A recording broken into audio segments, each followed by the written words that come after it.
Hey friends, here's a good philosophical driver for you. Division is the catalyst for unity. So here's what this means to me, and please drop your comments below and expand on what it would mean for you. Even after you hear what it means to me, I'd love to hear you expand on it. So it reminds me of something I heard a long time ago. Maturity in the face of our differences fosters unity and harmony. And immaturity in the face of our differences causes division. So let's be mature. Make America mature again. So here's another way to expand upon that and really get our minds thinking. Look at our bodies internally. So internally we've got blood sugars, for example, glucagon and insulin. There's a third hormone secreted by the pancreas, but glucagon and insulin are the two hormones that check and balance our blood sugars to maintain a process and status of homeostasis. So we've got healthy blood sugar levels. One brings it up, the other down, and changes throughout the day constantly. And in the outside world, think of, hot button topic, capitalism and socialism. One of those by itself, capitalism or socialism, both opposite ends of the spectrum of an economic system, each of them by themselves would kill itself.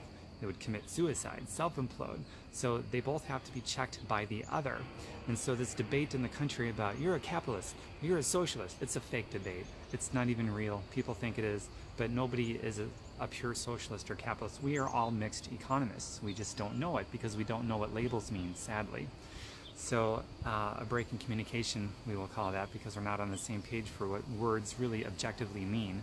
So we're all mixed economists, and if we talked about the real debate, which would be where we draw those lines between capitalism and socialism, and on what issues specifically do we lean more one towards the other, and how hard towards one or the other, where to draw those lines, where to make those distinctions, and have that intelligent conversation, because we're all mixed economists. The real debate is what it should be on, where do we draw those lines and make those differences and create those checks and the balances, which is the only big staple in our entire Constitution, checks and balances with no unlimited freedoms, because an unlimited freedom would kill itself, whether it's socialism, capitalism, speech, whatever, religion, all of it.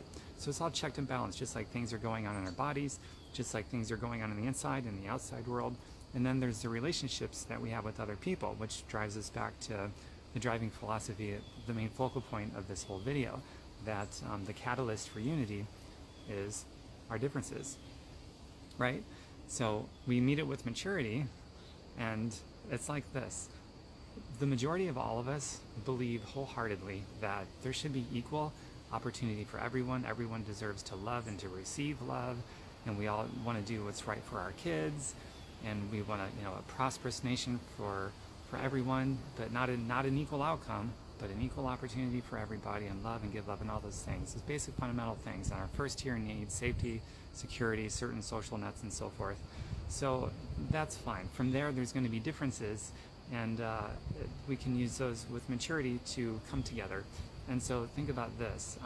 Not everyone's opinion is equal. Say everybody's opinion is just different, it's equal, it's just different. That's not true.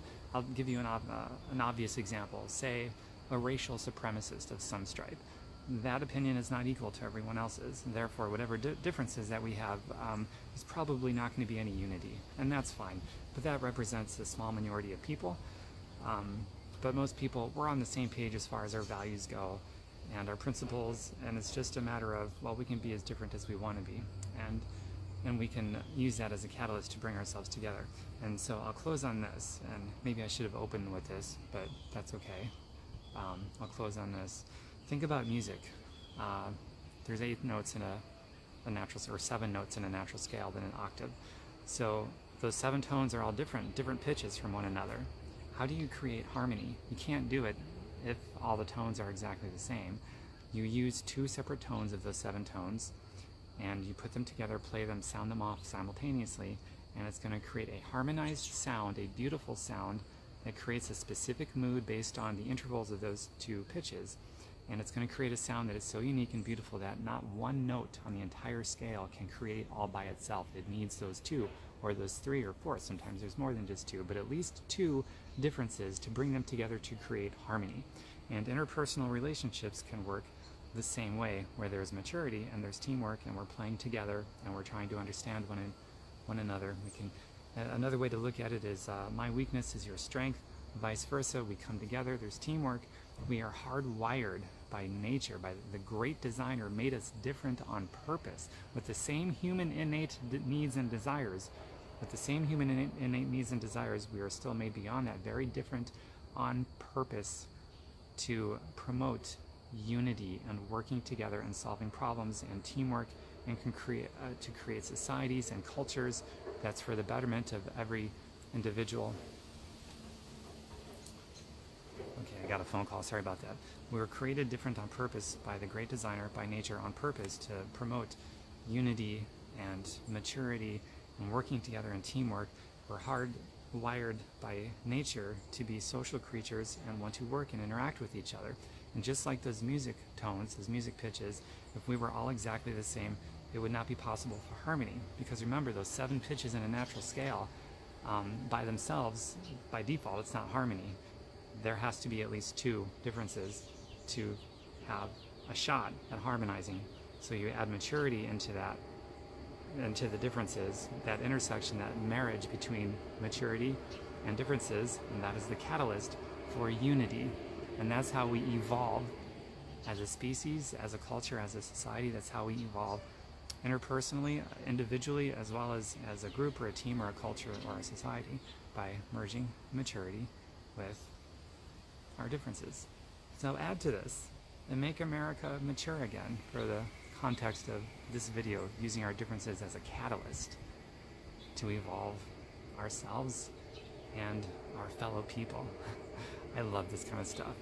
So my website, by the way, is tomberkenmeyer.com, just like it's spelled here on social media, tomberkenmeyer.com. I've got tons of content there. Feel free to cherry pick around, mostly to do with health, natural healing, a lot of philosophically driven stuff. If you dig it, share it with your friends. Share this with your friends, and add your 2 cents worth $1 million below. I'd love to read about it, and I'm sure other people looking would like to be expanded within their brains by reading whatever it is that you have to share too. So bye for now. Mwah. Oh, and thank you to my friend who posted this driving philosophy today that got me thinking about this. I told you I would make a video, and here it is. I wasn't lying.